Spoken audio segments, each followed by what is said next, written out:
করা হয়েছিল। আমার প্রতিপক্ষ বা প্রতিদ্বন্দ্বী তাদের লোকজন গিয়ে ওই স্টেজ ভেঙে দিয়েছে এবং আজকে বাধ্য হয়ে আমি আপনাদের দরজায় দরজায় গেছি, শেষমেশ গাড়ির উপরে দাঁড়িয়ে বক্তৃতা দিচ্ছি। আপনারা আগামী 12 তারিখ এই অন্যায়ের সমুচিত জবাব দেবেন। চিত্রা নদীর উপরে যে রাস্তাটা, ব্রিজটা, সেইটার ডিও লেটার আমি যখন সংসদ সদস্য ছিলাম তখন দেয়া হয়েছে। এটা নিয়ে দেন দরবারও হচ্ছে।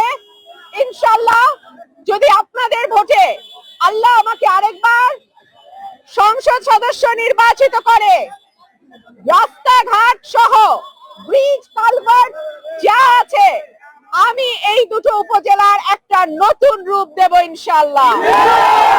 আমাদের যে পরিকল্পনা যেটা আপনারা চেয়েছেন, রাজাপুর কাকরিয়া ধোবাজাইলের যে রাস্তাটা, সেইটা আল্লাহ যদি আপনাদের ভোটে আমাকে এমপি নির্বাচিত করে, সেই রাস্তা আমি শুরু করব এবং ইনশাআল্লাহ 5 বছরের মধ্যেই সেটা আপনারা দেখতে পাবেন।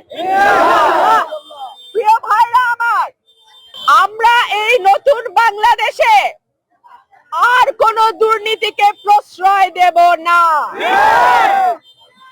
আমরা নিরীহ মানুষকে পয়সা দিয়ে মামলায় ঢুকাই দিবে সেইটা হইতে দিব না। দোকানে দোকানে চাঁদাবাজি, ধান্দাবাজি, বালুর ব্যবসা করতে দিব না। ইনশাআল্লাহ আগামীর সরাইল আশুগঞ্জে আমি আপনাদের ভোটে যদি এমপি হতে পারি, সরাইল আশুগঞ্জকে একটা নতুন চেহারা দেব। আপনারা দোয়া করবেন ইনশাআল্লাহ। প্রিয় ভাইরা আমার, মাগরিবের ওয়াক্ত প্রায় হয়ে আসছে। আমি যাওয়ার পথে চুনটা পাকশিমুলে হয়তো থামবো। আপনারা আমার সঙ্গে আছেন তো? আপনারা আমার পাশে থাকবেন তো? আপনাদের দোয়া আমার সঙ্গে আছে তো? ইনশাআল্লাহ দেখা। সেটা কোনো স্বাধীন এমপি না, সেখানে কেউ এমপি বলে না। মানে বড় হুজুরে যদি হ্যাঁ কয় তবেই ছোট হুজুর নড়বে। তো এরকম এমপি কি আপনারা চান? ভোট দিবেন আপনারা, এমপি বানাইবেন আপনারা, আর ছোট হুজুর চায় থাকবে বড় হুজুরের দিকে। কেমন হবে? এটা চান? আমি আপনাদেরকে একটাই বলবো, গত 1.5 বছর, বিশেষ করে এর আগে তো 7-8 বছর সাত্তার ভাইয়ের 18 সালের নির্বাচন থেকে আরম্ভ করে আপনারা কিন্তু আমাকে আপনাদের সাথে পাইছেন। আমার সংরক্ষিত মহিলা আসনের যেই সামান্য বরাদ্দ, তার পুরোটা আমি আমার এলাকার উন্নয়নের পিছনে খরচ করছি। এইবার যদি নির্বাচিত এমপি হই, তখনকার চেয়ে আরো 20 গুণ বেশি বরাদ্দ আমি পাবো। উন্নয়নও হবে আগের চেয়ে 20 গুণ বেশি ইনশাআল্লাহ। সুতরাং আপনাদের কাছে আমার একটাই আবেদন, আপনাদের পরিবারের, আপনাদের মহল্লার এবং সর্বোপরি আপনাদের এলাকার সকলের দোয়া আমি চাই। আমি যেহেতু কোনো বিশেষ দলের প্রার্থী না, আমি আপনাদের সবার প্রার্থী। আপনারা আমার শক্তি, আমার কোনো দলের শক্তি নাই, আমার কোনো দলের কমিটি নাই, কিন্তু আজকে আমার এক ডাকে এতগুলো মানুষ, এইটা হলো মহব্বত, ভালোবাসার। এই ভালোবাসা, আপনাদের যে আমার প্রতি এই ভালোবাসা, এইটাই আমার শক্তি। এই ভালোবাসা যদি আপনারা আমার পাশে, আমার সাথে থাকেন, আমার জন্য দোয়া করেন, ইনশাআল্লাহ আমি ব্যর্থ হব না। প্রিয় ভাইরা আমার, 5 তারিখের পরে আপনারা দেখেছেন কিভাবে বাংলাদেশের সব জায়গায় চাঁদাবাজি, মামলা বাণিজ্য, দল করে নাই, পদ নাই, কিছু না, টাকা দেয় নাই, মামলায় নাম ঢুকাই দিছে। সত্য কি সত্য না? এর বিরুদ্ধে আমি রুমিন ফারহানা দলে থাকা অবস্থায়ও কথা বলছি। এই সত্য কথা পছন্দ হয় নাই। বিরোধী দলে থাকলে সত্য কথা মিঠা লাগে, সরকারে গেলে সত্য কথা তিতা লাগে। আমি কি করব?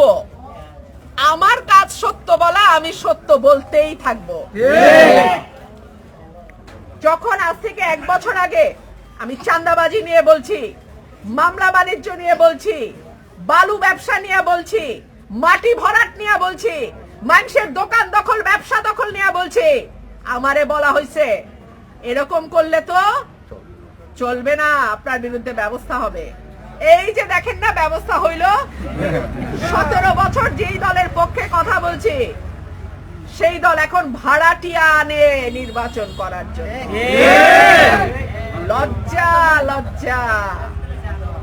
রাজনীতির মজা হইল আজকে ক্ষমতা তো কালকে বিরোধী, কালকে বিরোধী তো আজকে ক্ষমতা। ক্ষমতায় গেলে সত্য কথা যদি হজম না হয় তাইলে কেমনে হবে? সত্য কথা যারা বলে তাদের কথা শুনে শিক্ষা নিলে দলেরও উপকার হয়, মানুষের উপকার হয়, দেশেরও উপকার হয়। আপনাদের কাছে অনেকেই বলবে যে উনি তো আর সরকারি দলের এমপি হবে না, উনি হবে স্বতন্ত্র, তাহলে উন্নয়ন হবে কেমনে? হাসিনার মতন এত শক্তিশালী শাসকের বিরুদ্ধে যদি একা আওয়াজ তুলতে পারে, তো আর কোন সরকার তো দুধ ভাত,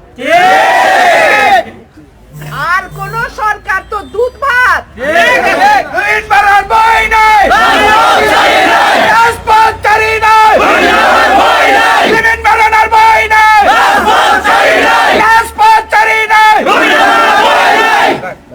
আরেকটা কথা বলি, সত্য এবং সতের সঙ্গে আল্লাহর সাহায্য থাকে, আর যেখানে মালিকের সাহায্য থাকে দুনিয়ার কোন শক্তি তাকে পরাজিত করতে পারে। আপনাদের দোয়া, ভালোবাসা আগে যেমন পাইছি আগামীতেও চাই। আশা করি আপনারা আমার সঙ্গে থাকবেন ইনশাআল্লাহ। আমি আপনাদের সঙ্গে ছিলাম, আছি, থাকবো ইনশাআল্লাহ। এবার বৈশাখ এমপি হইলে ওনার অধীনে কাজ করব, তেনার অধীনে কাজ করব, সেটা কেমন এমপি?